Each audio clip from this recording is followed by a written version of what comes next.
আমি আজকে এখানে বক্তব্য রাখতে হবে এই জন্য প্রস্তুত ছিলাম না, কিন্তু অভূতপূর্ব এই অনুষ্ঠানে আমি সত্যি অভিভূত।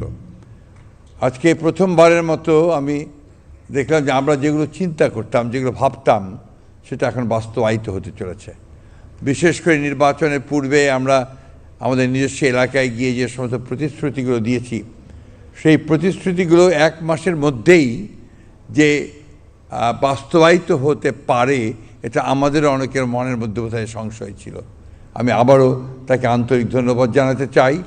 এবং আমার শুধু নয়, গোটা বাংলাদেশের মানুষের আস্থা আরও বেড়ে গেল আজ থেকে, যে যত প্রতিশ্রুতি শুধু নয়, বাংলাদেশকে সত্যিকার অর্থেই একটি অসাম্প্রদায়িক বাংলাদেশকে, একটি প্রগতিশীল বাংলাদেশকে, একটি সমৃদ্ধ বাংলাদেশ হিসেবে গড়ে তুলতে আমাদের নেতা সঠিকভাবেই নেতৃত্ব দেবেন। দেশনেত্রী বেগম খালেদা জিয়া প্রায়ই একটা কথা বলতেন, যখনই আমরা বিভিন্ন ধর্মের নেতৃবর্গের সঙ্গে মিলিত হতাম গুলশান কার্যালয়ে, তিনি সবসময় একটা কথা বলতেন যে আপনারা কেউ নিজেদেরকে সংখ্যালঘু ভাববেন না।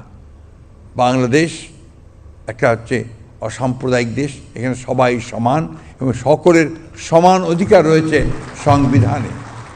সেই সংবিধানকে সামনে রেখে আমাদের সামনের দিকে এগিয়ে যেতে হবে এবং যে পরিবর্তনগুলো আসবে, সেই পরিবর্তনগুলোকে যেন আমরা বাস্তবায়িত করতে পারি, সেই দিকে লক্ষ্য রাখতে হবে। আর একটা কথা আমাদের সবসময় মনে রাখতে হবে, 1971 সালে স্বাধীনতা যুদ্ধ আমরা করেছিলাম। হিন্দু, মুসলমান, বৌদ্ধ, খ্রিস্টান সবাই একসাথে একযোগে আমরা যেন আমাদের স্বাধীনতা ঘোষক শহীদ প্রেসিডেন্ট জিয়া রহমানের সেই স্বপ্নকে আমরা যেন বাস্তবায়িত করতে পারি। আবার সব শেষে আমি মাননীয় প্রধানমন্ত্রীকে আন্তরিকভাবে কৃতজ্ঞতা এবং ধন্যবাদ জানাচ্ছি যে অসাধারণ একটি কর্মযজ্ঞ তিনি শুরু করেছেন এবং আমরা সবাই বিশ্বাস করি এই কর্মযজ্ঞে তিনি সফল হবেন। ধন্যবাদ সকলকে। আসসালামু আলাইকুম।